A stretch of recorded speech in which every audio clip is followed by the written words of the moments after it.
This is the time of fulfillment. The kingdom of God is at hand. Repent and believe in the gospel. As he passed by the Sea of Galilee, he saw Simon and his brother Andrew casting their nets into the sea. They were fishermen. Jesus said to them, "Come after me, and I will make you fishers of men." Then they abandoned their nets and followed him. He walked along a little farther and saw James, the son of Zebedee, and his brother John. They too were in a boat, mending their nets. Then he called them. So they left their father Zebedee in the boat, along with the hired men, and followed him. The Gospel of the Lord. Praise to you, Lord Jesus Christ.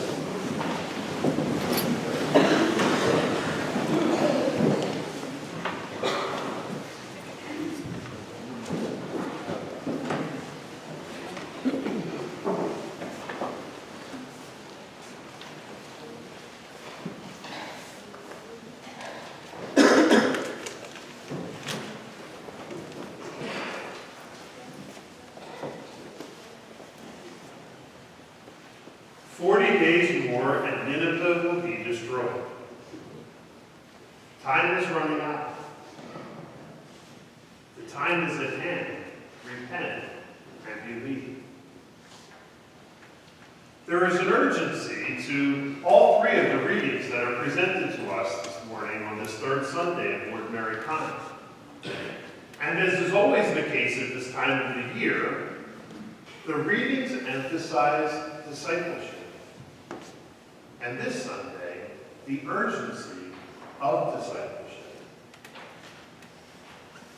How we respond to God's call is individual to each one of us, of course. But because of our human nature, our response has something often very much in common. The beautiful story of Jonah, which is taught to us as children, mostly because we're fascinated by the whale that comes into the story, begins 2 chapters before what we hear today in the first reading. Jonah is asked by God to go to the great city of Nineveh, which today is Mosul, Iraq. So the city still exists, actually. He's asked to go there and to proclaim that they have to change their ways. Otherwise, that city will be destroyed. Jonah, knowing himself well, has the response that most of us would make. Lord, you got the wrong person here. I have nothing to offer those people of whom he actually was afraid. And in his fear, what does Jonah do but exactly what most of us would likely do? He knows that Nineveh lies to the east of Israel. So what does he do? He goes as far as he possibly can. And when he gets to the city of Jaffa, which is right near Tel Aviv, he hops on the first ship that he can find that's going anywhere far away. And the passage tells us that he jumped on a ship that was going to Tarshish. We have no idea where that city is. It's lost to antiquity. But it's believed that it's on the far side of the Mediterranean, either in northern Africa or in Spain. And when he gets on that ship, all of a sudden, a great storm arises. One that so terrifies the sailors that they cannot figure out where it comes from, because never have they experienced such a storm in all of their seafaring days. And so Jonah realizes that it is God who has placed this storm and has endangered the lives, that he has endangered the lives of these sailors. So his solution is simple. He goes to the sailors and he says, "It's my fault. I'm not doing God's will." And so he's angry and he created this storm. Do the only thing that you can do, and that is throw me overboard. Because if you throw me overboard, the seas will calm, you'll be fine, and I won't have to worry about this mission whatsoever. But being the unluckiest man in the world, when they do that, they finally decide to throw him overboard. He gets swallowed up by a great fish and has 3 days to think about the mission that God had asked him to accomplish. And after those 3 days, where does the fish spit him up? Right back at Jaffa, near Tel Aviv. He has the opportunity given to him a second time, either to jump ship or actually do what God asks. And so he decides, I've got no choice. And he makes his way to the city of Nineveh, as you heard, so large that it takes 3 days to walk through. But simply at the word that he spoke, within the first day, the entire city was converted. They recognized their evil ways, these people who were not even followers of the same God.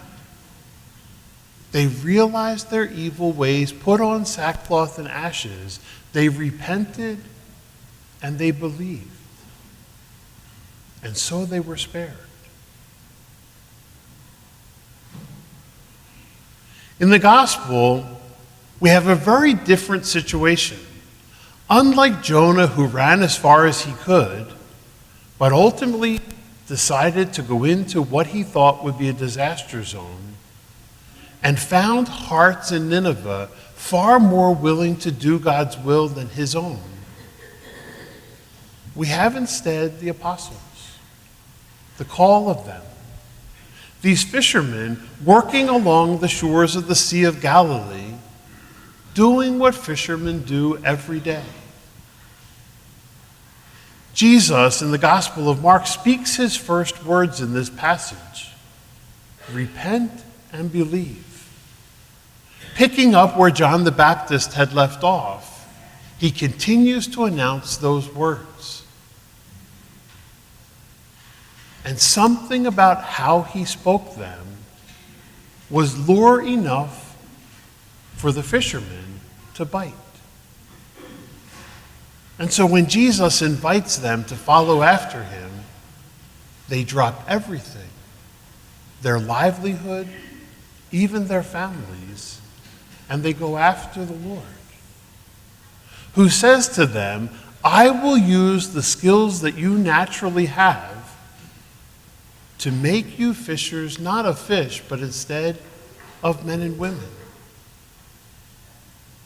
Now think of the characteristics of a fisherman. Fishermen have to be patient. It often takes a lot of time to get a good catch, sometimes days on end. Fishermen also have to be knowledgeable. They have to know their waters, they have to know the types of fish, they have to know what attracts those fish, and what kinds of nets and other equipment are needed to do so. Fishermen also have to be people who go after what they're looking for. They don't wait on the side of the shore. They get in their boats and they travel across that lake seeking the fish that they are to catch. And Jesus says to them, those are the same characteristics I need in my disciples. People who will spread the good news and invite others to repent and believe.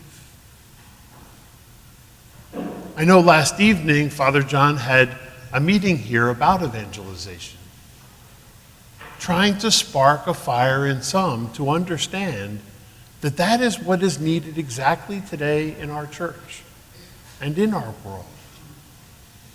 Not because doomsday looms on the horizon, because for most of us, that day will come at the end of our lives when God chooses to judge.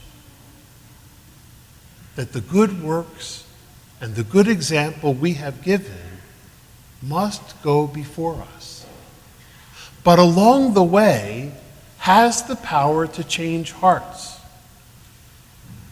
to communicate that now is the time, today is the day for us to repent and believe. And not just that, but to follow. Ironically, the apostles, unlike Jonah, were quick to drop everything and follow the Lord. And they walked right into what seemingly was disaster. Instead of hearts being changed, they found hearts in the Pharisees and the scribes and in so many others resistant to what the Lord wanted to do. And ultimately, they had to watch their master suffer and die. But by his own 3 days in the tomb, something wonderful happened. God showed the world that he alone is the master of life and death, and brought life to each and every one of us through the resurrection of his Son. We only participate in that by right here and now repenting and believing and choosing to be a disciple. So it is urgent, for we never know the time or the day or the hour. But we do know that the Lord of life, the Lord of love, stands ready to help us as soon as we turn our hearts toward him. So let us be hooked by the lure of God's love and become the very fishermen and fisherwomen that he invites us to be, that indeed others too will come to know him, to love him, and to serve him, and thereby be happy with him in the world to come.